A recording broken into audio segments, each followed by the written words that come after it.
안녕하십니까. 행복한 아침 이재용입니다. 안녕하세요. 정예은입니다. 오늘은 5월 4일 목요일이고요. 역사 속에 오늘은 어떤 의미를 가지고 있는지 오늘의 역사 준비되어 있고요. 이런 봄에는 나물 좀 먹어줘야죠. 네, 봄나물 네. 좋죠. 광풍나물 오늘 요리로 준비되어 있습니다. 기대해 주십시오. 네, 그럼 가장 먼저 오늘 날씨 소식부터 짚어보겠습니다. 박소연 기상캐스터, 안녕하세요. 네, 상암동에 나와 있는 박소연입니다. 연휴를 앞두고 날씨 궁금하실 텐데요. 오늘부터 토요일 오전까지 전국에 비 소식이 있습니다. 여름철 수준의 강한 비바람이 예상되는데요. 나들이 계획 세우신다면 기상 정보를 잘 참고하셔야겠습니다. 네, 그럼 오늘 날씨 어떤지 구체적으로 전해주시죠.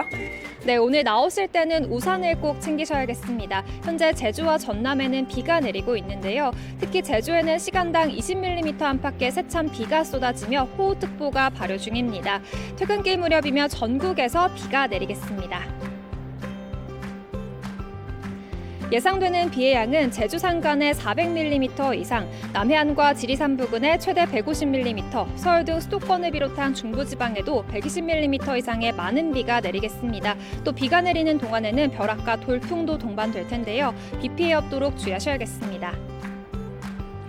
오늘 오후부터는 제주도에, 밤부터는 남해안과 지리산 부근에 시간당 50mm 안팎의 집중 호우가 쏟아지겠습니다. 그 밖의 지역에서도 내일 오후부터 모레 새벽 사이에 강한 비가 집중되겠습니다.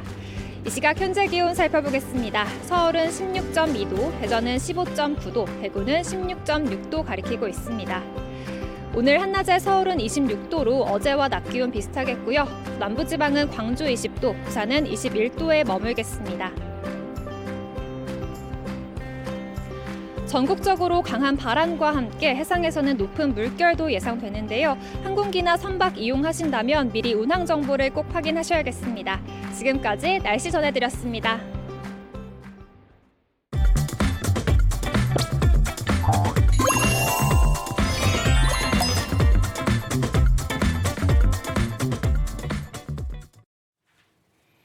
화제 이슈를 발빠르게 전해드리는 모닝 브리핑 순서입니다. 장윤미 변호사와 함께합니다. 어서 오세요. 네, 안녕하세요. 안녕하세요. 네, 첫 번째 이슈부터 전해주시죠. 네, 첫 번째 이슈 가족 살인입니다. 서울 노원구에서 일가족 3명이 사망하는 사건이 발생했는데요. 경찰에 따르면 어제 새벽 4시 46분쯤 서울 노원구 중계동의 한 아파트에서 남편 A씨와 아내, 생후 7개월인 자녀가 숨진 채 발견됐습니다. A씨의 부친의 신고를 받고 출동한 경찰은 집안에서 아내가 흉기에 찔려 쓰러져 숨진 사실을 확인했고요. 아파트 건물 앞에서는 A씨와 자녀가 함께 숨져 있었습니다.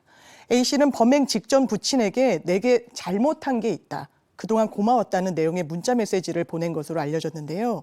경찰은 A씨가 아내를 살해한 뒤에 아파트 옥상에 올라가 자녀를 껴안고 투신한 것으로 보고 있습니다. 네, 최근 이 같은 가족 살해 사건이 잇따라 발생하면서 큰 충격을 안겨주고 있는데요. 이 때문에 가족 살인 행위에 대해서 재판부도 엄중한 처벌을 하고 있다고요. 그렇습니다. 가족에게 극단적 선택을 강요하거나 살해하는 행위, 사법부의 엄벌 의지 굉장히 강한데요.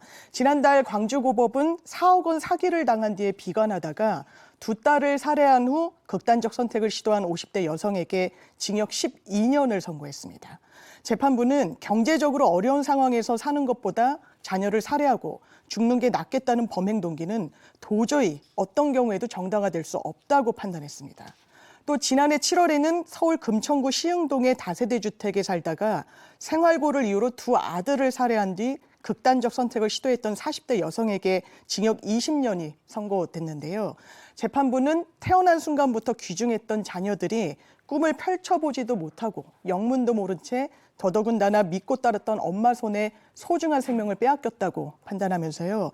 이런 사건은 동반 자살 사건이라고 칭해서는 안 된다. 자녀를 살해한 후 자살을 시도했다가 미수에 그친 사건이다. 이렇게 못 박았습니다. 일가족이 이런 비극적인 선택을 하는 그런 사건, 사고를 우리가 왕왕 보게 됩니다. 근데 이게 끊임이 없는데 이게 우리가 이걸 어떻게 해줄 수 있는 사회적 시스템이 마련되어 있는가, 어느 부분이 부족해서 자꾸 이런 일이 일어나는가 다시 한번 돌아볼 일입니다. 자, 다음 이슈 전해주시죠. 네, 다음 이슈 스토킹 범죄 유무죄입니다. 전 연인에게 여러 차례 전화를 걸거나 집에 찾아가는 행동. 어느 정도 이르러야 스토킹 범죄일까요? 최근 울산법원에서는 스토킹 범죄 유무죄를 판단하는 데 기준이 될 만한 선고 4건이 잇따라 나왔습니다. 먼저 7시간 동안 전 여자친구를 스토킹한 40대 B씨. 유죄 판결을 받았는데요. B씨는 1년 정도 사귀고 헤어진 30대 전 여자친구에게 지난해 5월 21일 하루 동안 7시간 동안 36차례 전화를 걸었고요. 집으로 찾아가 초인종을 여러 차례 누르는 등 스토킹한 혐의로 징역 6개월에 집행유예 1년을 선고받았습니다. 또 다른 경우도 있는데요. 헤어진 60대 여자친구 집에 3차례 찾아간 50대 C씨. 스토킹 범죄로 처벌받았습니다. 10년 동안 사귀던 60대 전 여자친구 집에 지난해 8월과 9월 3차례 찾아가서요. 자기야 문 열어 이렇게 고함을 지르면서 창문을 여러 차례 두들겼고요. 출동한 경찰이 퇴거 명령을 내렸지만 반복적으로 그 후에도 피해자를 찾았습니다. 이에 재판부는 C씨에게도 벌금형을 선고했습니다. 네, 뭐 한때 사랑했던 연인일지라도 헤어졌고요. 또 거부 의사를 밝혔는데도 계속 이렇게 찾아오고 전화하면 당하는 사람의 입장에서 굉장히 무섭거든요. 그러면 이 집에 찾아가지 않고 집착하는 경우도 있을 것 같은데 이럴 때는 어떻게 봐야 될까요? 처벌받을 수 있습니다. 직접 찾아가지 않더라도 문자나 전화를 지속적으로 한다라면 스토킹 처벌법이 금지하고 있는 행위에 해당하기 때문인데요. 네. 일례로 20대 여성 D씨, 4개월 동안 교제했던 헤어진 전 남자친구, 집이나 직장으로 찾아가진 않았습니다. 다만 SNS 메시지로 나한테 도대체 왜 그랬니? 이러면서 공포심이나 불안감을 유발하는 메시지를 무려 800번 이상 보냈다고 합니다. 이 D씨 벌금형이 선고됐습니다. 스토킹이 강력 범죄로 이어지는 거 봤잖아요. 우리가 네. 신당역 사건인가 그게 그랬잖아요. 끔찍했죠. 그리고 그 이후로도 스토킹 범죄에 대한 여러 가지 문제가 지적이 되고 있는데 예방 그리고 스토킹 피해자에 대한 보호 조치는 제대로 되고 있는가 이것도 한번 점검해 봐야 되겠습니다. 자, 다음 이슈 전해주시죠. 네, 세 번째 이슈 노 키즈존 논쟁입니다. 영유아나 어린이 출입을 금지하는 업소를 노 키즈존이라고 하는데요. 우리나라에선 노 키즈존을 두고 이건 영업상 자유다 이런 견해와 영유아에 대한 인권 침해 아니냐라는 견해가 매번 대립해 왔습니다. 이런 가운데 최근 제주도에서는 노 키즈존을 아예 두지 못하도록 하겠다라는 조례안 입법이 예고돼서 오는 8일까지 찬반 의견을 받고 있어 관심이 모아지고 있습니다. 네, 논란이 좀 있을 것 같은데 노키즈존에 대해서 시민들의 생각은 어떨까요? 일단 일부 누리꾼들은 아니 자기 업소에서 자기 가게에서 노키즈존을 설정하겠다는데 이게 무슨 문제냐? 이걸 왜 강제하는 거냐? 적극적으로 아이를 알리지 않는 부모가 문제다. 이런 노키즈존 금지에 대한 부정적인 의견 표출하고 있고요. 반면에 노키즈존이 아니라 아예 노매너존으로 방향을 전환해야 된다. 그러니까 나이를 불문하고 공공장소 예절을 지키지 않는 사람들 출입을 아예 막아야 한다. 이런 목소리도 나오고 있습니다. 이처럼 노키즈존 존치 여부를 두고 의견이 분분해지자요. 지난 2021년 11월에 설정됐던 한 리서치 업체의 조사 결과가 덩달아 주목을 받고 있는데 당시 성인 남녀 1,000명을 대상으로 여론조사를 실시했습니다. 사업주가 행사하는 정당한 권리이자 다른 손님에 대한 배려를 위해 노키즈존 운영을 허용할 수 있다라는 응답이 당시 71%로 상당히 높게 나왔었고요. 반면에 허용할 수 없다는 비율은 17%에 그쳤었습니다. 또 노키즈존은 다른 손님에 대한 배려인가라는 질문에 74%가 그렇다라고 답을 했고요. 노키즈존은 어린이에 대한 차별인가라는 질문에는 29%가 동의했습니다. 알겠습니다. 네. 이것도 또 생각해 볼 여지가 있는 거네요. 네. 자, 오늘 모닝 브리핑 여기까지 하겠습니다. 장윤미 변호사와 함께했습니다. 고맙습니다. 네, 감사합니다.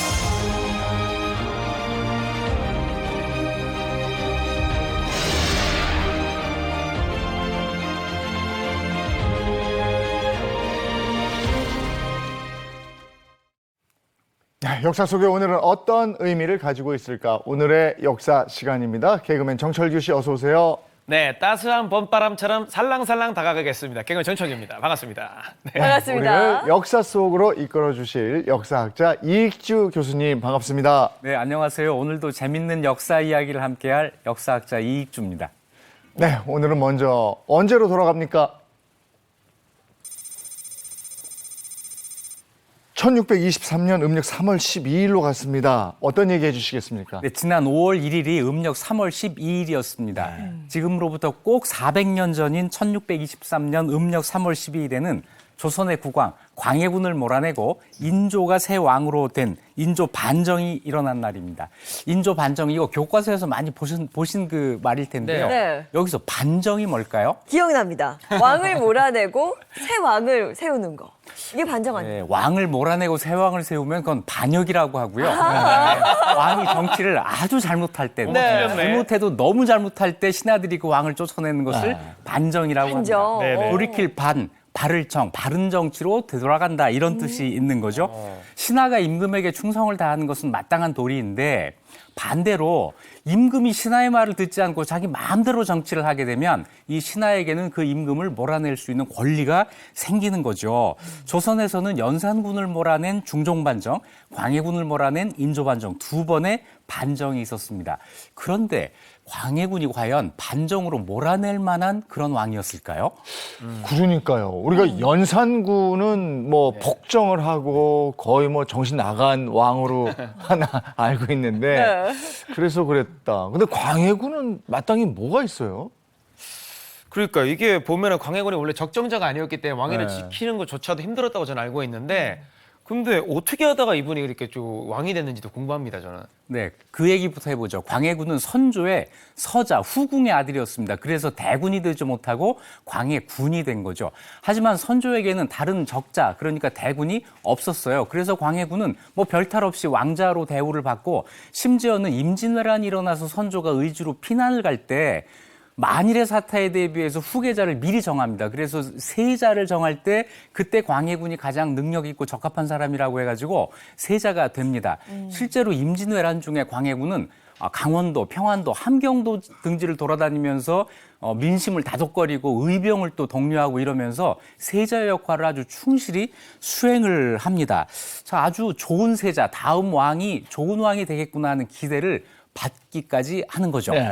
이렇게 임진왜란 시기에 세자로서 활약을 했으니까 국왕지위는 보장이 된 게 아니었을까요? 네, 거의 뭐 예약이 다 된 상태였는데 임진왜란이 끝난 다음에 아버지 선조가 재혼을 해요. 그래서 왕비를 드립니다. 인목왕후하고 재혼을 하는데 이 사이에서 아들이 태어납니다. 대군이 태어난 거죠. 그러니까 사람들이 서자 광해군을 적자로 영창대군으로 바꿔야 된다고 하는 이런 주장을 하기 시작합니다. 조선의 뿌리 깊은 적서차별이 겉으로 드러나게 된 건데요. 선조도 망설였어요. 그런데 아직 영창대군이 어리니 해가지고 결정을 하지 못한 상태에서 선조가 세상을 떠납니다. 그리고 광해군이 왕위에 오르는데 성공을 하는데요.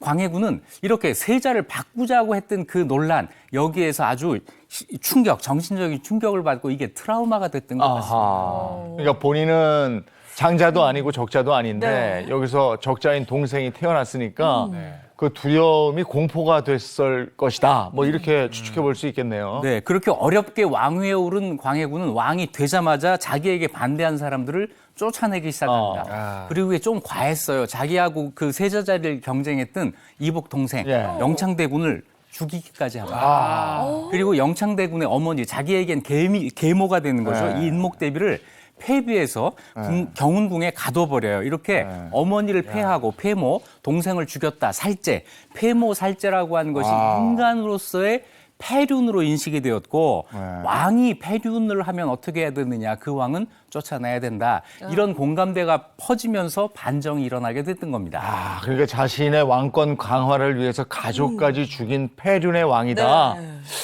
그래서 굳이 이제 그거만 가지고 반정이 일어났을까? 여기서 그 신하들의 당쟁, 당파 싸움 이런 영향은 없었을까? 이런 의문이 또 드네요. 네, 붕당 간의 생각이 좀 다르긴 했어요. 이때 정권을 잡은 붕당이 북인이라는 붕당이었는데 북인이 좀 인기가 없었거든요. 그래서 서인, 남인 이런 붕당이 반정을 일으키는데 어쨌거나 이 반정이 생각보다 아주 쉽게 이루어집니다. 1623년 3월 12일 밤에 이귀, 최명길 이런 사람들이 이끄는 군대 한 1000명 정도가 저쪽 창의문, 그러니까 자하문을 통해서 도성으로 들어와서 왕이 있는 창덕궁을 공격을 합니다. 갑작스런 사태에 궁궐을 지키고 있던 군사들이 전부 도망가고 흩어지고 해서 싸움 한 번 하지 않고 궁궐이 점령이 돼요. 광해군은 창덕궁 후원의 소나무 숲에 사다리를 놓고 담을 타고 넘어가서 피신을 합니다. 네. 이렇게 해서 그냥 하룻밤 사이에 쉽게 반정군이 궁궐을 점령하고 다음 날 광해군이 또 사로잡혀요. 그래서 광해군의 조카였던 인조가 왕위에 오르면서 반정이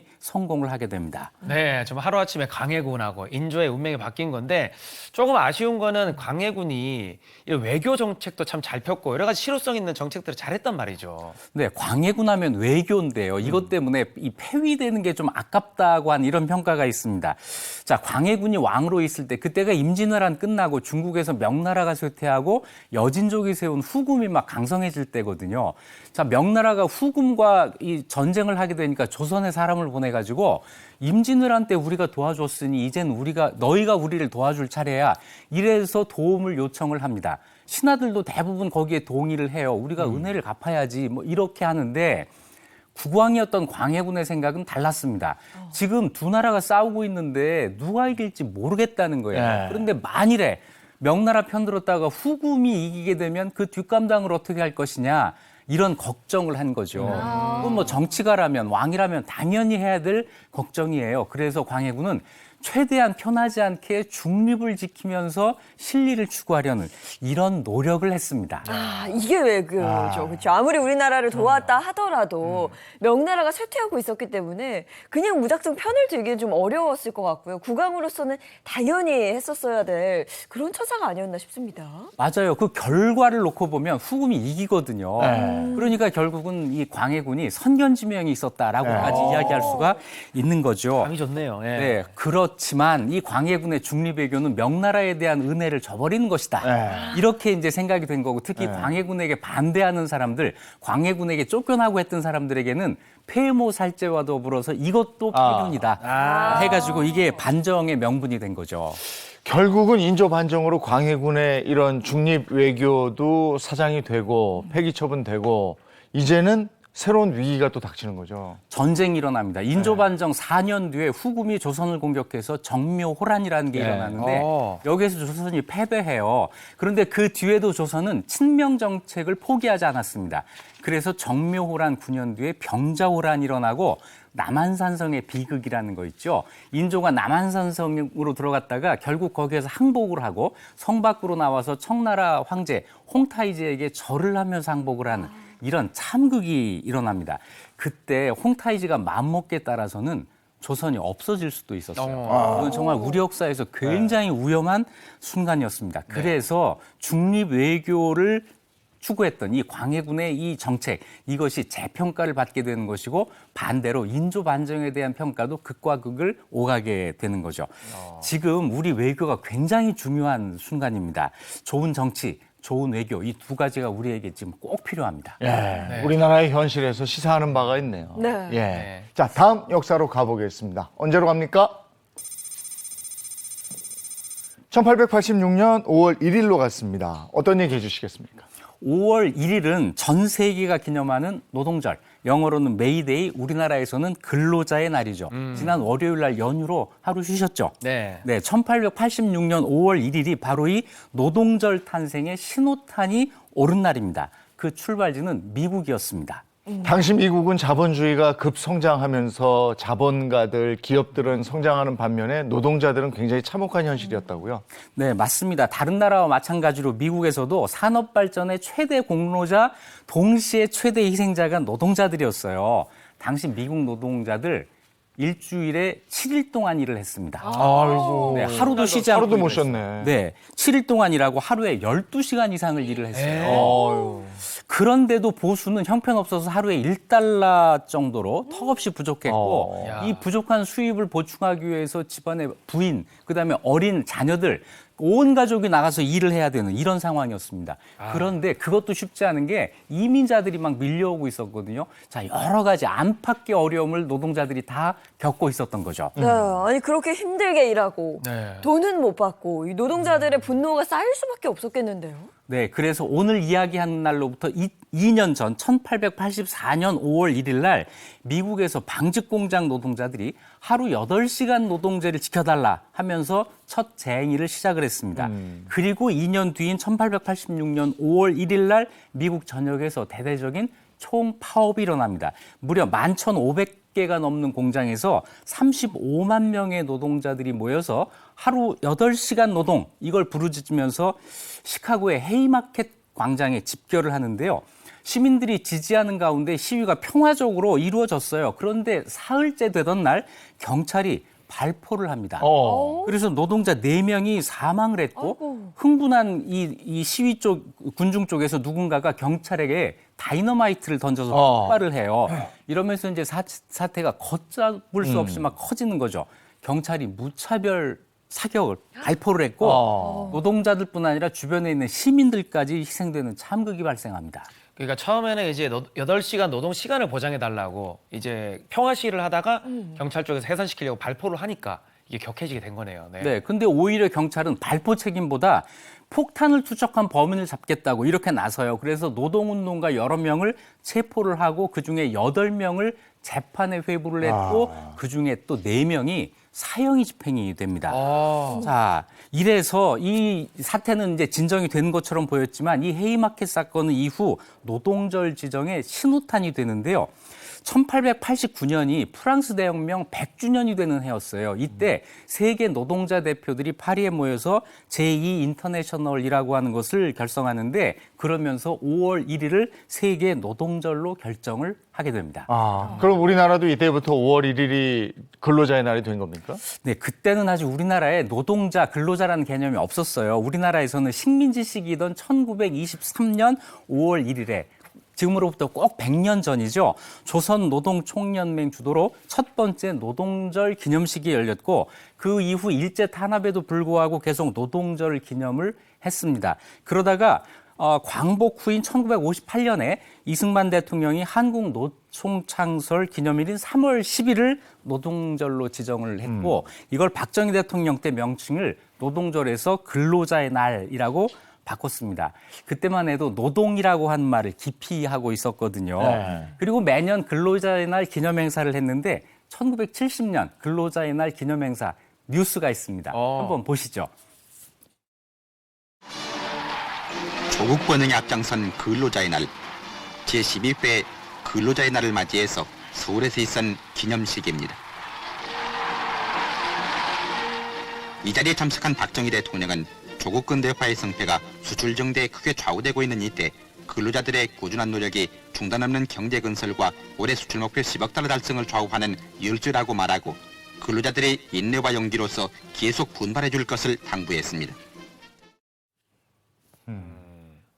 정말 이날만큼은 근로자들이 좀 하루 편히 쉴 수 있는 그런 날이 돼야겠다 싶은데요. 그러면 언제부터 5월 1일로 다시 바뀐 거예요? 네, 그보다 먼저 저 뉴스에서 1년 무역 목표가 10억 달러라고 하는 네. 얘기 들으셨어요? 지금하고 생각해보면 정말 상전벽해죠. 네. 1994년에 문민정부가 들어서면서 다시 5월 1일을 근로자의 날로 기념을 하게 됩니다. 자, 그래서 지금까지 이어오고 있는데요. 지난 월요일 날 하루 쉬시면서 이날 쉬지 못하는 노동자가 있다는 사실, 네. 그리고 이 노동절이 근로자의 날이 이렇게 여러 사람의 노력으로 만들어졌다고 하는 사실, 이걸 한 번쯤은 생각을 해주셨으면 좋겠습니다. 네. 5월 1일에 쉬지 못하는 방송 노동자들. 여기 쫙. 저희 다 이랬죠. 그걸 이렇게 말씀하시게 돼요. 방송 중에. 이제 다음 역사로 가보겠습니다. 1923년 5월 1일, 이날은 어떤 일이 있었습니까? 내일이 5월 5일 어린이날이죠. 어린이날이죠. 네, 어린이들에게 선물도 하고 즐겁게 놀아주기도 하고 어린이가 1년 중 가장 행복한 날입니다. 지금으로부터 꼭 100년 전인 1923년 5월 1일은 방정환 선생이 어린이날을 정한 이후 첫 번째 어린이날이 시작된 날입니다. 어린이에게 인권을 부여하고 어린이를 예우하고 어린이가 배우고 쉴 수 있는 권리, 이게 이때 생긴 거죠. 예. 네. 우린 지금 어른이 됐지만 네. 어린이들이 즐거워하고 해맑은 행복해하는 모습을 보면 어린이날은 어른들도 행복해지는 그런 날인데 예. 내일 비바람이 친다고 그래서 아이들이 실망할 것 같아요.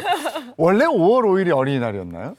아닙니다. 원래는 5월 5일이 아니고 5월 1일이었어요. 네. 방정환 선생이 1922년 3월 16일 날 일본 도쿄에서 색동회라고 하는 단체를 조직하고 5월 1일을 어린이날로 정했습니다.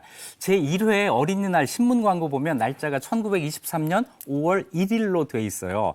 그런데 앞에서 얘기한 노동절도 1923년 5월 1일에 시작이 되잖아요. 네. 그래서 노동절과 겹치는 것을 피하기 위해서 1927년부터는 5월의 첫 번째 일요일로 변경을 했고 1939년에는 일제 탄압으로 어린이날을 못 지키게 돼요. 네. 그러다가 광복 후 1946년에 어린이날을 다시 정하면서 이때 5월 5일로 정하게 됐던 겁니다. 네. 그럼 궁금한 게 이 방정환 선생은 어떻게 어린이날을 만들게 됐을까요? 방정환 선생 생각은 당시 조선에서 어린이들은 어른들로부터 억압받고 일제로부터 억압을 받는 이중의 억압을 받는다. 이렇게 생각을 했어요. 이른 나이부터 노동자의 삶을 살고 가정의 생계를 위해서 돈 받고 일하는 어린이들이 많았거든요. 네. 식모살이하는 여자 많았어요. 그래서 방정환 선생은 어린이들이 노동과 일제에게서 동시에 해방되어야 한다라고 생각을 했고 그래서 어린이들이 배우고 쉴 수 있도록 하는 운동의 시작으로 어린이날을 제정하게 됐던 겁니다. 1923년 5월 1일 첫 번째 어린이날에 소년운동협회라고 하는 데서 어린이 해방선언문 이걸 발표하거든요. 설규 씨 한번 읽어봐 주시겠어요? 네. 1. 어린이를 윤리적 압박에서 해방해 완전한 인격적 예우를 허하게 하라. 2. 어린이를 경제적 압박에서 해방해 노동을 폐하게 하라. 3. 어린이가 배우고 놀기에 족할 가정 또는 사회적 시설을 행하게 하라. 네, 세계 어린이 인권 선언이라고 할 수 있는 제네바 아동 인권 선언이 1924년 9월 달에 발표가 됩니다. 따라서 이 우리의 어린이 해방 선언이 그거보다 1년 앞선 세계 최초의 어린이 인권 선언이에요. 그러네요. 내용도 비슷합니다. 어린이에게 보호와 혜택이 제공되어야 하고 모든 형태의 착취로부터 보호받아야 된다. 이런 내용이 같습니다. 네. 야, 그 어린이를 해방시켜야 된다는 그 당시의 인권 의식이 참 놀랍다 이런 생각이 들고요. 또 어린이라는 말, 지금이야 뭐 자연스럽게 어린이라고 그러지만 그때는 이 말 자체가 없었다면서요. 맞아요. 옛날에는 어린이란 말이 없었어요. 이 말을 방정환 선생이 처음 만든 겁니다. 옛날에는 어린이를 부를 때 아이, 녀석, 아해, 뭐 XX 뭐 이런 식으로 불렀어요. 야, 뭐 이렇게 했죠. 네, 부르는 명사가 없었습니다. 그래서 방정환 선생이 어린이라고 하는 말을 만들고 이 어린이의 의미를 바꿉니다. 어떻게 바꾸냐면 그전에는 미숙한 존재, 덜 큰, 안 큰 이런 거였는데 이제는 앞으로 많은 가능성을 가진 존재 이런 의미로 바꾼 너무 좋다. 거예요. 네. 방정환 선생이 이렇게 어린이에 관심을 갖게 된 특별한 이유도 있었을 텐데요. 방정환 선생이 1899년에 태어났는데 태어날 땐 집이 부자였어요. 근데 이 9살이 된 해에 집이 말하자면 망해요. 그래서 학교도 중퇴하고 집안 형편을 보태려고 일을 하다가 1917년에 천도교 교주였던 손병희 선생의 딸하고 결혼을 해서 손병희 선생의 사위가 됩니다. 그러면서 천도교에 관심을 갖게 되는데 천도교의 가장 기본적인 가르침이 인내천, 사람이 곧 하늘이다거든요. 그러면 어린이도 사람이니까 어린이도 하늘이네 이런 생각을 할 수가 있게 되는 거잖아요. 그래서 방정환 선생이 이후 어린이를 위한 소설도 쓰고 풍자 만필 쓰고 이러면서 어린이 해방운동을 벌리게 된 거죠. 그리고 네. 다른 한편으로는 독립운동도 하셨어요. 이 방정환 선생이 어린이를 위한 동화도 많이 쓰셨지만 이 동화 구현을 그렇게 잘했다고 그러더라고요. 네, 한국 방송 역사에서 최초로 라디오 방송 동화 구현을 한 분이 방정환 선생입니다. 말씀을 워낙 잘해가지고 특히 어린이를 위한 이 동화 구현을 정말 잘했다고 하는데요. 얼마나 잘했냐면 이걸 듣다가 아이들이 화장실 가는 걸 잊어가지고 고무신에다가 실례를 했다고 해요. 일본 순사가 이 구현을 듣다가 눈물을 흘리기도 했다고 하고요. 독립운동할 때 감옥에 가 있을 때는 거기서 동화 구현을 하면 간수가 팬이 돼가지고 나중에 동화 선생 이렇게 부르면서 번역을 했다고 할 정도입니다. 네, 우리가 이런 말 하잖아요. 아이는 아이다울 때 가장 예쁘고 네. 우리 어른들은 아이가 아이다울 수 있도록 그 환경을 만들어줘야 된다는 얘기를 하는데 방정환 선생이 그걸 좀 크게 느꼈던 것 같습니다. 네. 동화 구연뿐만 아니라 아이들을 위해서 뭐 게임도 만들었다고 하던데요. 네, 우리가 잘 알고 있는 게임이에요. 1990년 전에 만든 보드 게임이 있습니다. 어허. 우드 게임이. 네, 세계 발명 말판이라고 하는 건데 1931년 1월에 발행한 어린이 잡지의 부록으로 이게 나와요. 전기, 자동차, 전축, 라디오 이렇게 인류의 역사를 바꿔놓은 세계적인 발명판들을 이렇게 말판에다가 쭉 나열해 놓고 주사위를 던져서 주사위 수가 나온 만큼 말이 가는 거예요. 그래서 가장 최신의 발명품인 라디오 칸에 제일 먼저 도착하는 사람이 이기는 이런 게임입니다. 네. 더 유명한 거 있어요. 뭐요? 우리 어렸을 때 다 한 겁니다. 다이아몬드 게임이라는 거 아세요? 뭐죠? 이거 우리말로. 이거 저 알아요. 저 이거 알아요. 이걸 방정환 선생님이 만드셨어요? 예, 저거 예인 씨도 했어요, 이거? 저도 이거 했어요, 어렸을 때. 우와. 저거 우리 이름으로 금강 게임이라고 하는 건데요. 네. 자, 어떻게 하는 거죠? 이게 1929년 2월 어린이 잡지의 부록으로 나와요. 한 번에 두세 명이 빨강, 노랑, 파랑 말을 이용해가지고 한 칸씩 가기도 하고 건너가기도 해가면서 저쪽 반대편에 있는 자기 쪽으로 다 옮기면 이기는 맞아요. 이런 게임인데 이거 다 해보셨나요? 이거 국민 방정환 게임이죠, 선생님 국민 만든 거. 게임이에요, 이거. 네. 네. 그래요? 재밌는데, 저 게임. 저 진짜 오랜만에 봤다. 요즘엔 잘 못 봐요, 저거. 요즘에는 핸드폰 해야 되니까. 아, 근데 그 방정환 선생님은 정말 일제 강점기 참혹했던 그 시절에도 어린이들을 위해서 정말 많은 일을 하셨네요. 네, 그렇습니다. 그런데 1931년에 호피를 쏟고 병원에 입원을 해요. 아이고. 그리고는 끝내 병원에서 나오지 못합니다. 2주 만에 33살의 젊은 나이로 세상을 아이고, 아이고. 떠났는데 너무 아깝다. 사인이 과로사였어요. 그래서 자신이 그렇게 사랑했던 어린이들이 자라서 해방을 보는 것, 이걸 네. 함께 보질 못하고 돌아가셨습니다. 네. 자, 이제 내일 어린이날인데요. 방정환 선생의 이 정신, 어린이를 우애하고 사랑했던 정신을 생각하면서 하루를 보내셨으면 어떨까 합니다. 네. 아유, 그런, 이게 속속들이 이런 일들을 하셨구나는 몰랐어요. 몰랐죠. 네, 알게 됐습니다. 자, 다음 역사로 가보겠습니다. 1983년 5월 5일, 이날은 어떤 일이 있었습니까? 이날 지금으로부터 꼭 40년 전 어린이날인데요. 이날 승객 96명, 승무원 9명, 총 105명을 태운 중국 민항기가 춘천에 불시착을 한 네. 날입니다. 중국 민항기가 남한 땅에 착륙한 건 우리 건국 이래 처음 있는 일이었어요. 난리가 났죠.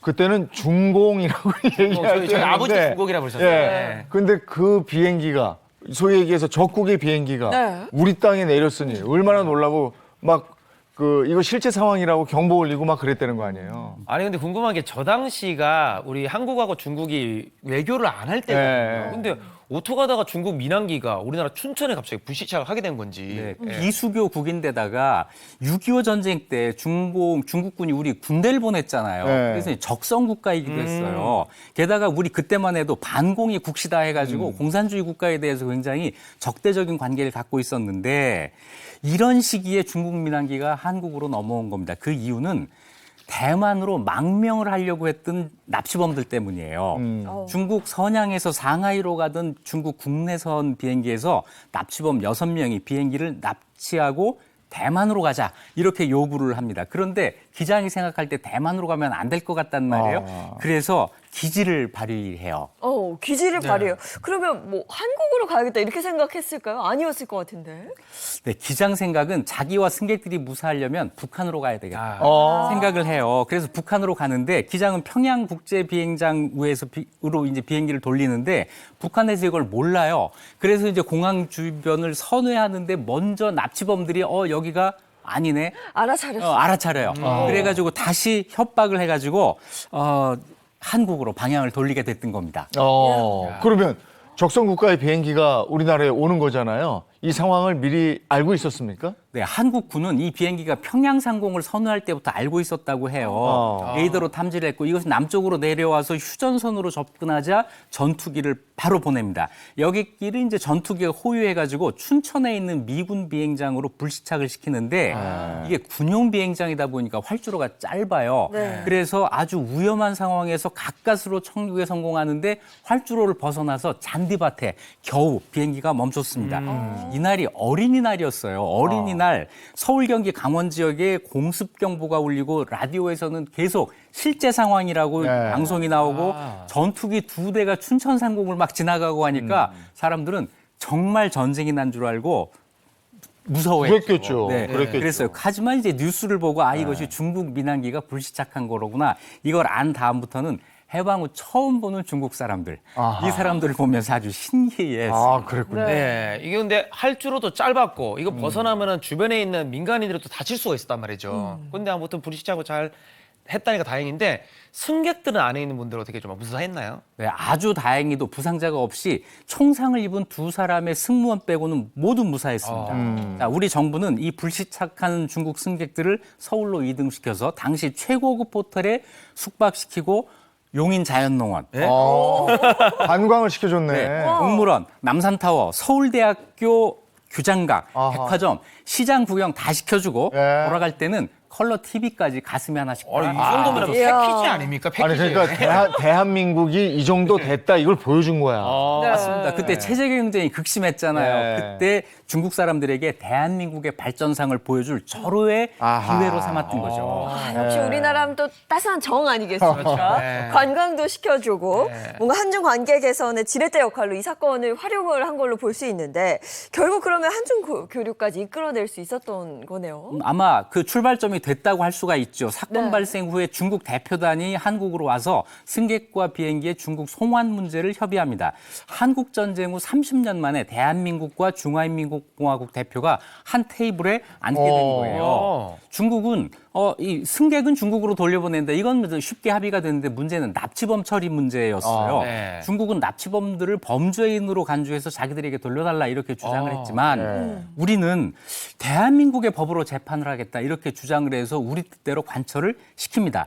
그래서 이 납치범들은 우리 법으로 재판을 해서 4년에서 6년의 징역형을 선고를 했고 1년을 복역한 뒤에 인도적인 차원에서 대만으로 추방하는 형식으로 마무리합니다. 예. 이 납치범들이 얼떨결에 한국과 중국의 새로운 접점을 찾는데 이바지를 했어요. 그러네요. 그러고 보니까. 네. 예. 근데 비행기는 어떻게 됐어요? 네, 불시착 과정에서 이 잔디밭으로 갔단 말이에요. 이걸 이제 활주로로 네. 가지고 오는 게 큰 문제였는데 무게를 줄이기 위해서 객실 의자, 주방 설비, 화장실 다 뜯어내고 가볍게 만든 다음에 활주로로 옮겨서 출발을 하게 됩니다. 그래서 불시착한 지 열흘 만인 5월 15일 날 춘천을 출발해서 중국으로 돌아갔습니다. 당시 정말 살얼음판 같은 냉전 시대에 중국 민항기의 갑작스러운 불시착을 우리가 잘 대응을 한 거예요. 그러네요. 네, 그렇게 해서 9년 뒤 1992년에 한중 수교를 하게 되는데 그 첫 단추를 이때 끼웠다고도 할 수가 있습니다. 예. 사랑의 불시착입니다. 그러네. 당시에 조 과정을 처리했던 사람들 다시 중용해야 될 것 같아요. 잘했던 것 같아요. 그죠? 네네네. 네, 알겠습니다. 예, 오늘도 유익한 역사 이야기를 들려주셨어요. 일지 교수님 고맙습니다. 고맙습니다. 고맙습니다.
네, 이번에 사계 식탁 시간입니다. 이번 선생님 어서 오세요. 안녕하세요. 안녕하세요. 네, 안녕하셨어요. 아우, 나물이 아주 그쵸, 초록초록합니다. 초록초록하죠. 네. 제가 그래서 옷도 굉장히 초록초록 맞춰 입으신 것 같아요. 나물이 요새 예, 시장에 나가면 가장 요새 제철에 아주 맛있는 나물이 바로 방풍나물입니다. 이 방풍은 중풍을 예방한다고 해서 방풍인데요. 그렇기 때문에 이 방풍나물은 혈액순환도 도와줄 뿐만 아니라 혈관을 굉장히 튼튼하게 해주는 아주 좋은 식재료지요. 근데 이 방풍나물이요 굉장히 따뜻한 성질을 갖고 있어서요 생선 또 조개 이런 해산물하고도 굉장히 궁합이 잘 맞습니다. 그래서 제가 오늘은요 정말 방풍나물을 아주 맛있게 조갯살로 한번 무쳐보고요. 그다음에 아까 해물하고 궁합 잘 맞다고 그랬잖아요. 네. 그래서 방풍나물 해물 부침개도 할 거고요. 이 맛있겠다. 방풍나물이 특히 향이 좋아서 우리 허준 선생님이 도문대작에 이 방풍나물 죽을 먹고 향이 좋다는 말을 했거든요. 그것처럼 이 향이 좋기 때문에 이거 가지고 된장에 조물조물 묻혀서 아이들도 먹을 수 있게 된장 넣은 김밥을 좀 만들어 보려고 합니다. 그래서 네. 오늘 예. 요 방풍나물을 다 드시고 이 아주 좋은 기운으로 힘껏 또 여름을 맞이하셔야 되잖아요. 네. 네, 알겠습니다. 방풍나물이요. 네. 건강에 얼마나 좋냐면 요즘 또 미세먼지가 심하잖아요. 맞아요. 이게 또 먹으면 미세먼지 배출, 아, 거기다 중금속 배출까지 도와주고요. 예. 천식, 비염에도 도움이 되고 중풍 예방까지도 야, 그래요? 그럽니다. 오늘 네. 잘 배워가지고 건강을 한번 챙겨보도록 하겠습니다. 네. 이 방풍나물은 다듬는 거는 굉장히 쉽습니다. 보통 이제 우리가 시중에 나와 있는 우리 시장이나 마트에 있는 방풍은 갯방풍이거든요. 이 갯방풍 같은 경우에는 줄기나 잎이 굉장히 연해요. 그렇기 때문에 끝쪽에 있는 줄기가 만약에 약간 조금 딱딱하다, 그래서 조금 샜다 그럴 경우에는 이렇게 껍질끈 조금 벗겨서 이렇게 준비를 하시면 되겠고요. 요거는 향이 워낙 좋기 때문에 이 방풍나물은 잎과 줄기를 모두 다 사용하거든요. 그렇기 때문에 끓는 물에 약간의 소금만 넣고 데쳐서 쓰시면 될 것 같습니다. 그리고 요새는 이 갯방풍이 이렇게 약간 조금 많이 벌어져 있죠. 이런 거 가지고는 만약에 너무 세다. 그러면 이렇게 잎만 준비를 하시면 굉장히 잘 다듬어서 드실 수가 있는데 저는 이 방풍나물의 이 줄기까지도 너무 아까워서 요것도 다 썰어서 넣습니다. 요것도 약간 아작아작하게 맛이 아주 좋거든요. 네. 이렇게 다듬어 주시면 될 것 같아요. 그리고 여기에다 제가 아까 그랬잖아요. 해물하고 그다음에 또 생선하고 굉장히 궁합이 잘 맞는다. 왜냐하면 방풍나물 성질 자체가 굉장히 따뜻하기 때문에 이 찬 성질하고 섞이면 굉장히 궁합이 좋거든요. 그래서 준비를 했습니다. 요거 보시면 요거 뭔지 아세요? 조갯살이에요. 조갯살을 이렇게 말려놨어요. 알렸네. 새우인 줄 알았어요. 건새우. 새우 같죠? 네. 여기 조갯살이 굉장히 달달하고 맛있기 때문에 이 조갯살을 아주 맛있게 불려서 살짝 데쳐 놓으면 방풍나물과 굉장히 궁합이 잘 맞거든요. 네. 그래서 제가 요거를 한번 어떻게 손질하는지 알려드릴게요. 일단 이 조갯살은요 체에다 받쳐서 흐르는 물에다가 한 2번 정도 헹궈 주시고요. 그다음에 이렇게 볼에다가 좀 놓으세요. 그러고 나서 요거를 물을 좀 부어요. 일반 생수죠. 그렇죠. 요거 일반 생수예요. 네. 왜냐하면 불려줘야 되잖아요. 네. 왜냐하면 지금 상태로 가장 데친다 하더라도 이 딱딱한 게 남아있기 때문에 좀 네. 부들부들하려면 불려야 되는데 그냥 이렇게 맹물에다 불리면 비린 맛이 올라오겠죠. 네. 그래서 요거 맛술입니다. 맛술을 같이 이렇게 섞어주세요. 제가 네. 그리고 소금을 약간 넣어주세요. 너무 단맛 많이 빠지지 말라고. 네. 요렇게 하고 나서 한 30분을 두세요. 30분을 두고 나서 어떻게 하느냐? 바로 여기에다가 바로 데치시면 돼요. 30분 정도 뒀다가 네. 바로 뒀다가 데쳐요. 왜냐하면 이렇게 해놔야지만 요 방풍 자체가 묻혀졌을 때 요 해물하고 잘 섞여서 맛있거든요. 그래서 요거를 이렇게 불려주면 요걸 또 버리면 아깝잖아요. 네. 요거를 냄비에다가 그냥 다 부어요. 왜냐하면 지금 불린 상태니까 이 불린 상태로 데쳐주는 거예요. 그래서 다 부어서 요거를 이제 팔팔 끓여서 요거를 데쳐주시면 돼요. 네. 네. 자, 근데 요거를 데칠 때 우리가 지금 물이 아직 안 끓고 있잖아요. 그렇기 때문에 뚜껑은 덮지 마시고 뚜껑을 연 상태로 이렇게 데쳐주셔야 요 조갯살이 굉장히 야들야들하게 아주 맛있게 데쳐집니다. 그래서 요게 다 데쳐지면 색깔이 어떻게 되냐면 바로 요렇게 돼요. 이렇게. 보세요. 굉장히 보들보들하죠. 네. 이 보들보들한 거를 가지고 같이 방풍을 묻혀야만 방풍나물 자체가 굉장히 맛있고요. 요게 또 들어가면 씹는 식감이 있어서 굉장히 좋아요. 그래서 요걸 이렇게 데쳐 주시면 될 것 같고요. 자, 그러면 제가 옆에다가 이렇게 물을 조금 끓여서 준비했어요. 왜냐하면 요걸로 방풍나물을 데칠 거예요. 자, 역시 소금이 좀 들어갑니다. 이렇게. 소금으로 데치는 이유가 혹시 쌤 있을까요? 지금 이렇게 싱그러운 초록색은요, 소금을 약간 넣고 데쳐주면 훨씬 더 싱그럽게 초록색이 진해지고요. 그 다음에 개빵풍이라 그랬잖아요. 살균의 효과도 있습니다. 그리고 요거는 이렇게 데칠 때는 요 줄기가 밑으로 가게끔 이렇게 시금치 할 때도 이렇게 그렇죠. 하잖아요. 줄기를 아래로 가게. 데쳐주세요. 근데 줄기도 그러면 네. 괜찮을 것 같아요. 먹어도. 그렇죠. 정말. 네. 굉장히 야들야들하게 맛있어요.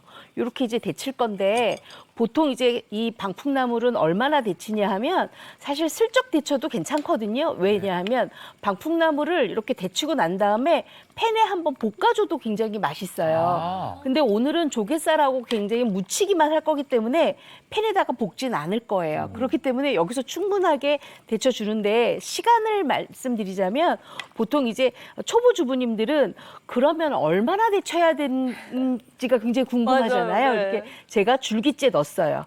줄기째 넣었으면 소금을 넣기 때문에 줄기까지 금방 연해지거든요. 그랬으면 요걸 이렇게 뒤집어요.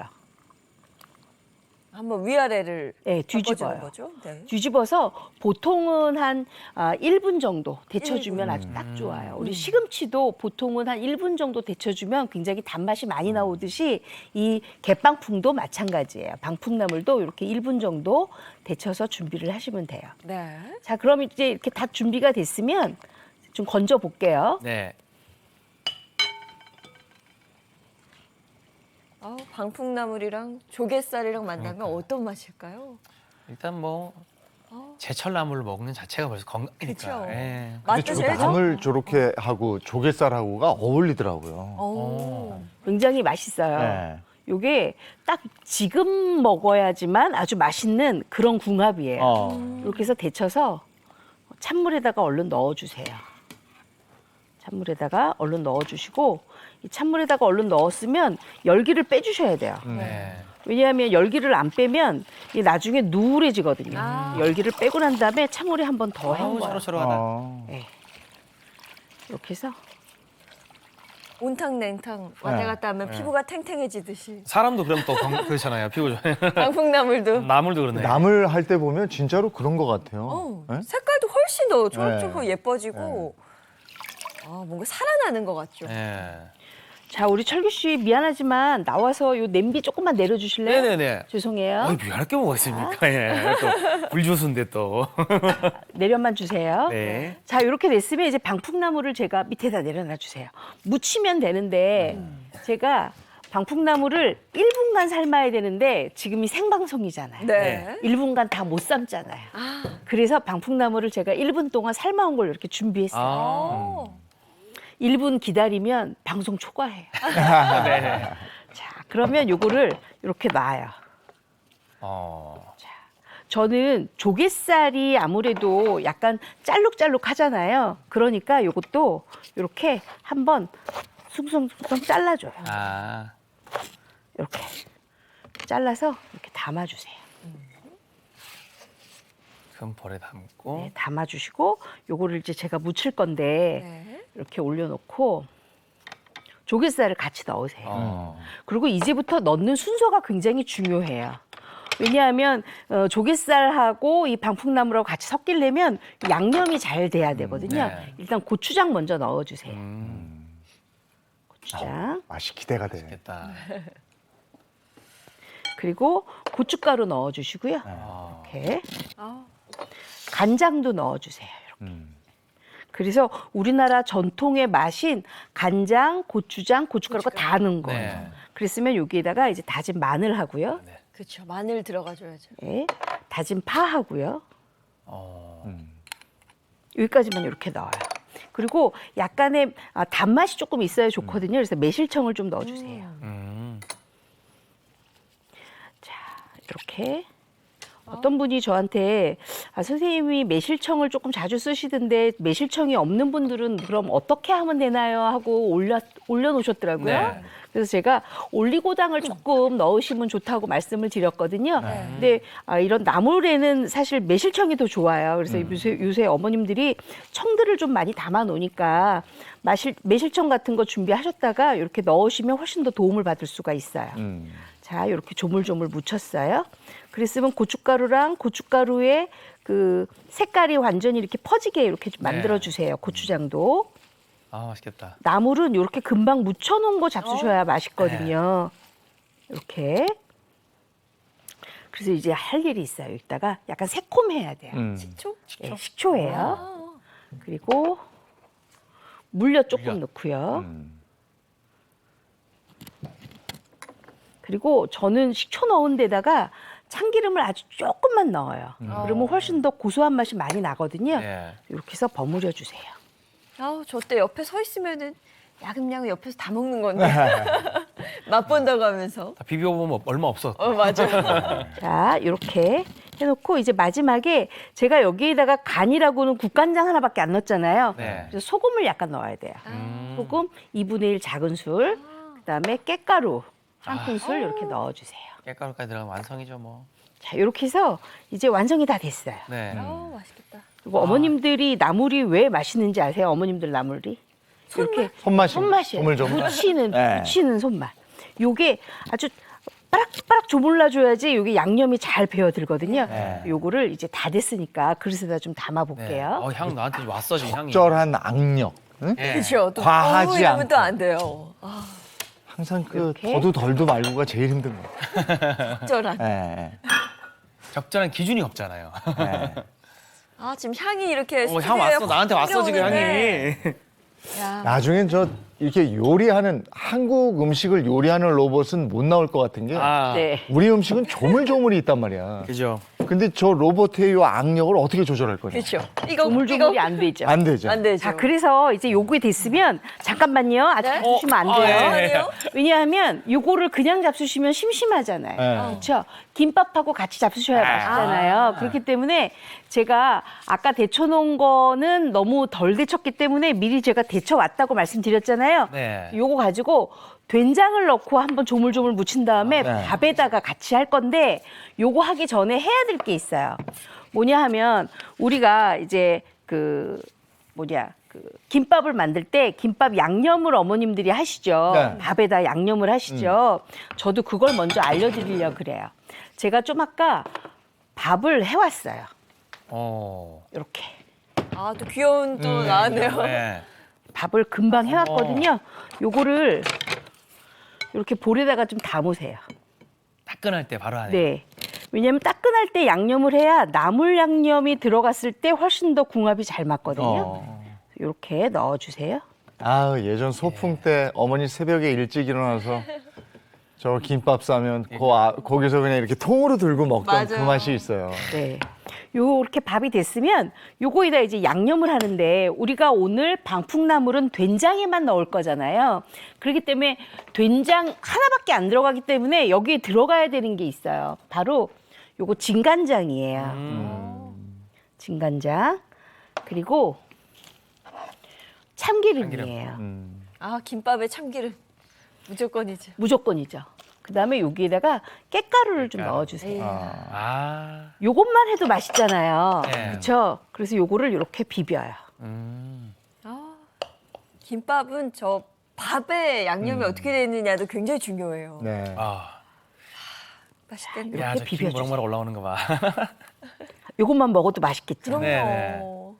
자, 근데 요걸 가지고 이제 김밥을 쌀 건데 우리가 김밥을 쌀 때는 요 밥 기운이 밥의 뜨거운 기운이 조금 없어야 김밥에 김이 잘 흡착이 돼요. 어우, 향 그러니까 봐, 향 봐. 요거를 요렇게 놓고 한 김을 딱 식혀주셔야 돼요. 네. 네.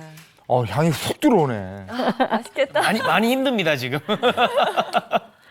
예전에 할머니들은 요거 이렇게 갖고 손으로 조물조물해서 한 입 먹여주잖아요. 맞아요. 주먹밥으로 네. 만들어서.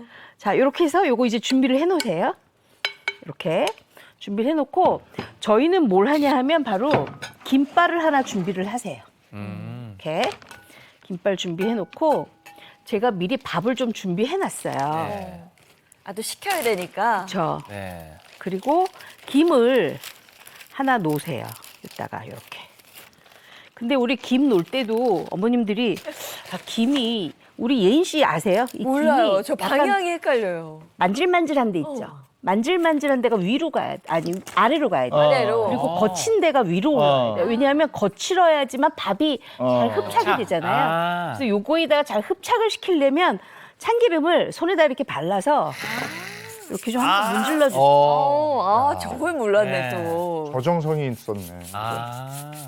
그럼 더 맛있겠다. 참기름이 발라지니까. 아주 맛있죠. 네. 이렇게 해서 이제 밥을 먼저 좀 깔아주세요. 한김 식혀놓은 밥. 네. 요즘에도 소풍 갈 때 김밥들 싸가지고 가나 모르겠네. 요즘에는 이제 5월이면 소풍 가지 않나? 집 앞에 김밥집 사장이 바쁘시죠. 아, 거기서. 하지 않을까요? 싸서가 아니라. 이게 요즘에 엄마의 김밥 맛을 애들이 모를 수도 있겠네요. 그렇죠. 모르는 집도 있겠죠. 근데 요거 잡수시면 아 그래 옛날에 우리 엄마도 나 학교 갈 때 소풍 가면 딱 요렇게 만들어 주셨지 아마 하실 거예요. 예. 자, 이렇게 깔아주세요. 요건 그냥 주먹밥으로만 먹어도 좋으나 그래도 오늘 방풍나물 특집이니까 네. 방풍나물 좀 올리면 더 맛있잖아요. 자, 이렇게 이제 준비를 해놓으세요. 깔아놨어요.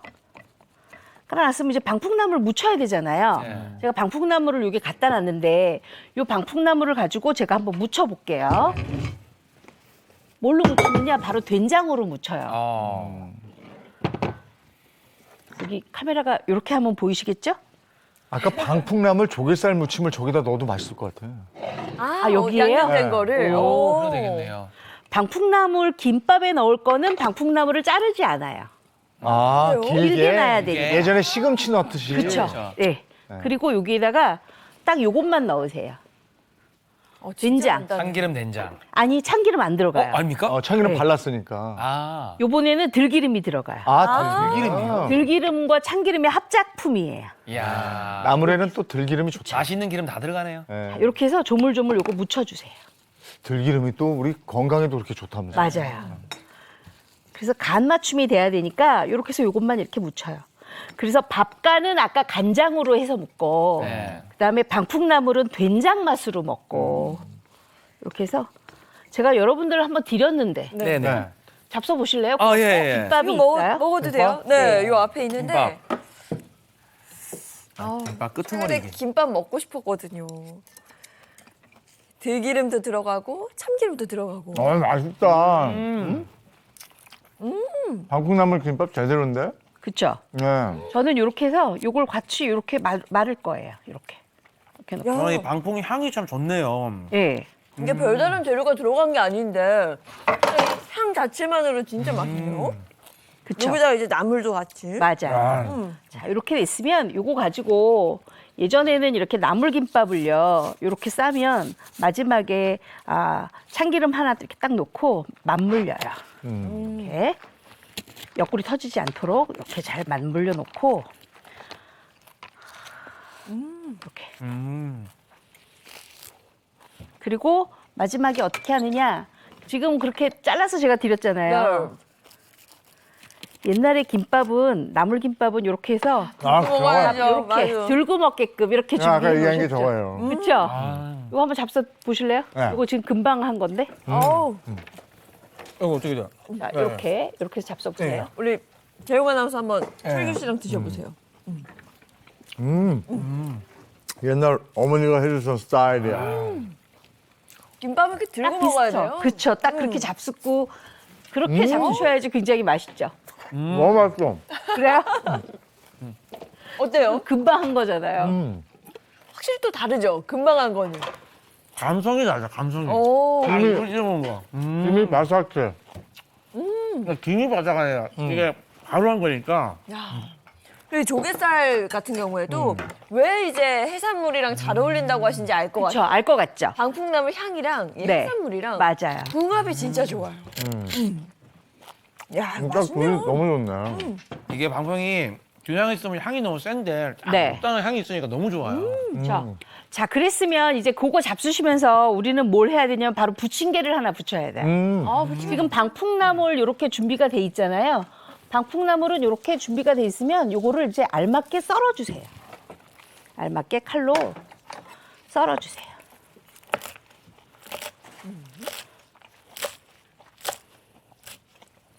이 정도로 썰어주시면 네. 방풍나물 부치는데 아무 저기가 없겠지요. 그렇게 해서 요거를 이렇게 담아 놓으세요.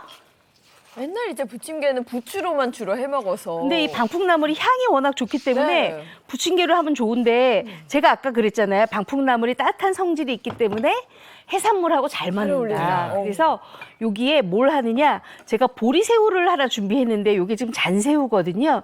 요거를 소금물에 조금 살짝 헹궈주세요. 이게 우리 일반적인 보리새우예요. 그래서 네. 요거 넣고요.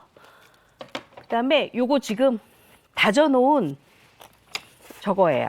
조개? 이거 뭐 이것도 네, 조개살. 다져놓은 조갯살 아니고 다져놓은 오징어예요. 아. 오징어 몸통만 이렇게 좀 다졌어요. 아, 부침개에 오징어 들어가면 뭐 말 다 했죠. 아, 그럼. 네. 아, 맛있겠네요. 그랬으면 우리가 보통 이제 어머님들이 요걸 그냥 부침개 반죽에 넣고 그냥 버무리시잖아요. 이렇게 되면 오징어가 싱거워지고 간이 안 맞아요. 그래서 우리가 뭘 하냐? 바로 밑간을 해주셔야 돼요. 밑간 할게요. 맛술 넣고요. 그다음에 요 간장, 요 진간장이에요. 네. 진간장 넣고요. 그다음에 다진 마늘만 조금 넣으세요. 요거 섞어주세요, 이렇게. 해산물 들어가면 거의 맛술은 들어가는 것 같아요. 그렇죠? 네. 맛술이나 청주들 많이 넣으시죠? 네. 자, 이렇게 이제 준비가 다 됐으면 여기 준비가 됐으면 저는 이제 다 끝났어요. 이제 반죽만 하면 돼요. 반죽은 어떻게 할 거냐면 요게 지금 부침가루 하고요. 튀김가루 하고요. 같이 쓰시는구나. 아, 네, 요게 감자 녹말이에요. 아, 이렇게 같이 쓰는 이유가 이렇게 해야 겉바속촉이다. 맞아요. 바삭해요. 굉장히 바삭바삭하면서도 안쪽에 이제 익혀 들어가는 게 굉장히 맛있고요. 네. 그다음에 이렇게 돼 있으면 간을 따로 할 필요가 없어요. 왜냐? 부침가루, 튀김가루 안에 간반죽이 되어 있거든요. 요거를 아주 간반죽을 서서히 해서 이렇게 무르게 약간 이렇게 만들어 놓으세요. 이렇게 찰지게 어머. 이렇게. 그러면 여기에다 이제 반죽을 해요. 같이 넣고. 네. 근데 여기다 같이 넣고 반죽을 할 때 우리가 뭘 넣냐? 바로 방풍 넣고요. 그다음에 아까 준비해놨던 요거 오징어하고 보리새우, 잔새우 양념한 거 넣고요. 고추 안 들어가면 섭섭하죠. 빨간 고추 넣고요. 그다음에 우리 어른들 드시니까 청양고추 좀 청양고추. 넣을게요. 아이들 먹을 때는 청양고추 말고 뭐 그냥 풋고추나 아니면 안 매운 파프리카 넣으셔도 돼요. 그다음에 쪽파 이렇게 송송송 썰은 거 가지고 요거를 반죽을 하세요. 아, 반죽이 뻑뻑하다 할 정도로 반죽하셔야 돼요. 그래야 방풍나물이 익어가면서 맛있어요. 그냥 한 겹 옷을 입혀준다 생각하면 그렇죠, 될 것 같아요. 그렇죠. 그러면 간은 어떡하나? 제가 아까 말씀드렸잖아요. 부침가루나 튀김가루는 기본적으로 간이 되어 있는 가루들이라고. 네. 안 하셔도 돼요. 그리고 아까 해물에 제가 간했잖아요. 맞아요. 네, 맞아요. 그렇죠? 진간장하고 진간장. 마늘하고 맛술 넣었죠. 요거 그냥 부치시면 되는데 자, 그럼 이제 제가 후라이팬을 놓고 한번 부쳐 볼게요. 아, 저거 막 해서 먹으면 진짜 맛있을 텐데요. 아. 전이라는 거는 참 맛있는 음식인 것 같아요. 거기에 또 건강에 좋은 방풍나물이 들어가고 그러니까 네. 건강에 좋은 전. 자, 너무 그러면 더 맛있는 전을 부치려면 요거 들어가야 되겠죠. 요거 지금 식용유거든요. 식용유 일단 한번 부어주고. 그걸 넉넉하게 넣어야 돼. 네. 그리고 요거 들기름이에요. 같이 넣나요? 네. 왜냐하면 들기름만 하면 훨씬 더 맛있는데 들기름의 발연점이 160도 정도밖에 안 돼요. 그러니까 타면 안 되니까 식용유를 섞어서 발연점을 조금 높여주시면 돼요. 자, 이렇게 해서 구워줘요. 우리가 참기름은 우리 구울 때 잘 안 먹잖아요. 네. 들기름 많이 먹잖아요. 그 이유는 뭐냐면 이 들기름의 향이 안쪽에 있는 재료까지 싹 이렇게 포함이 되거든요. 그래야 맛있어요.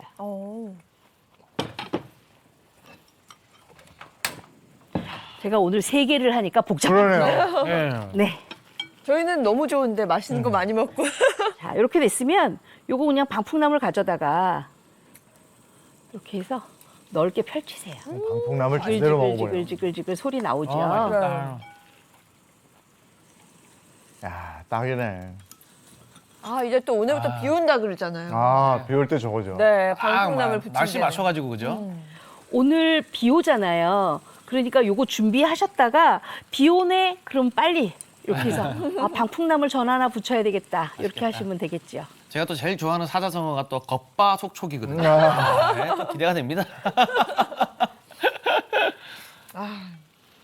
또 감자 녹말이 들어가서 겉바속촉 가능합니다. 겉바속촉. 네. 예. 완전히 맛있죠, 요거. 아, 부침개는 진리지. 부침개는 저는 그 아까 말씀하신 것처럼 기름을 넉넉히 해서 약간 튀기듯이 해도 맞아요, 맞아요. 맛있더라고요. 끝부분은 꼭 이렇게 튀겨지잖아요. 맞아요. 기름에. 그래서 이게 저기 좀 튀겨지잖아요. 네. 여기 이렇게 싹 해가지고 한번 싹 돌리는 기술이 있어요. 보여주시나요? 아니요, 이거 잘못하면 생방송 사고 칩니다, 제가. 맞아요.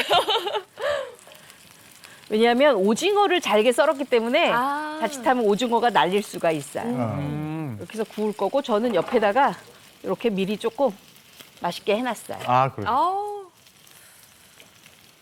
그리고 요 저는 부침개는 잘라 먹는 게 아니라 찢어 먹는 거잖아요. 맞아요. 그래서 제가 오늘은요 이렇게 해서 따끈따끈하게 여러분들한테 이렇게 준비하고 난 다음에 아이고야. 요거를 그릇에다가 이렇게 담아드릴 거예요. 네. 아, 그러면 요거를 젓가락으로 쭉쭉 찢어서 찢어서. 하세요. 예, 이건 또 찢어 먹는 또 명의가 있죠. 그렇죠.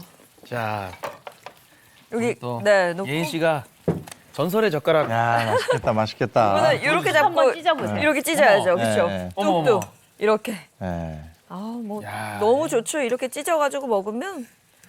예. 야, 빨리 먹고 싶네요. 먹어보자, 어머나. 먹어보자.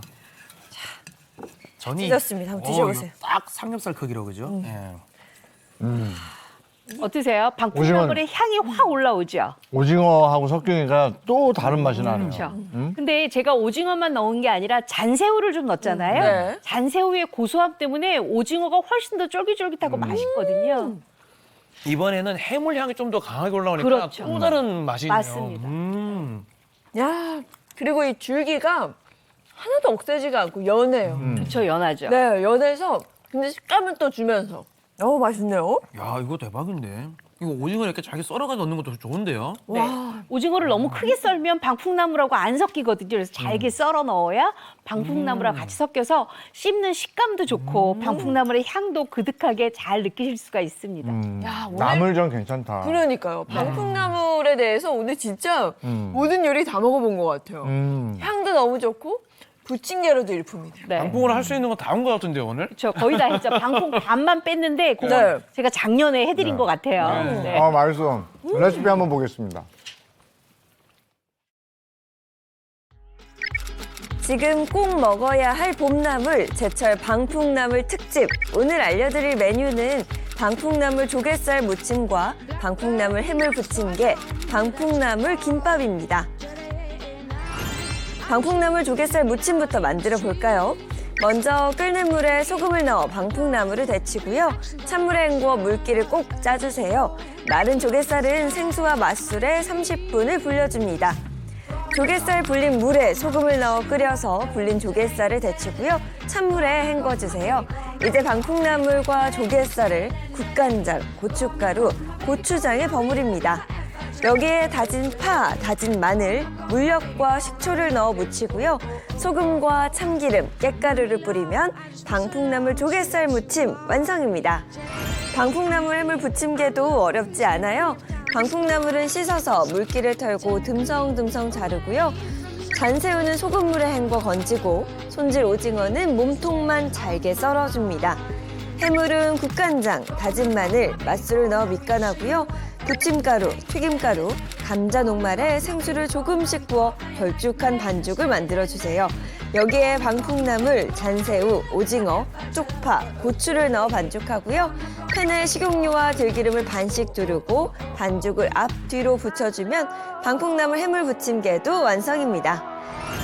방풍나물 김밥은 뜨거운 밥에 진간장과 참기름, 깻가루를 버무려 한 김 식히고 소금물에 데친 방풍나물에 된장, 들기름을 넣어 조물조물 무칩니다. 김발에 김, 밥, 방풍나물을 올려 김밥을 말아주면 완성입니다. 몸에 좋고 맛도 좋은 방풍나물 한상 꼭 한번 만들어 보세요. 예, 방풍나물 조개살 무침과 방풍나물 해물 부침개 그리고 방풍나물 김밥. 어우, 3종 세트였어요. 네. 너무 맛있게 잘 너무 먹었고요. 맛있죠. 다음 주는요? 다음 주는요, 입맛 확 살려주는 채소 요리 준비했는데요.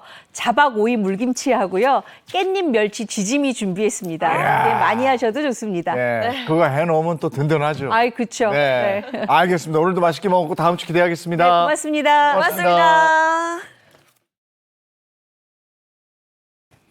이번 주는 너무 짧죠? 내일부터 또 연휴예요. 네, 연휴인데 오늘부터 또 비가 오기 네. 시작합니다. 비의 양이 꽤 되고요. 바람도 제법 강하게 분다고 하니까요. 크고 튼튼한 우산 챙기시는 게 좋겠습니다.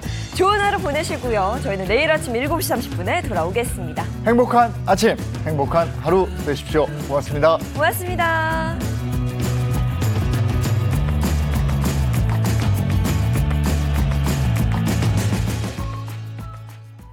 채널 A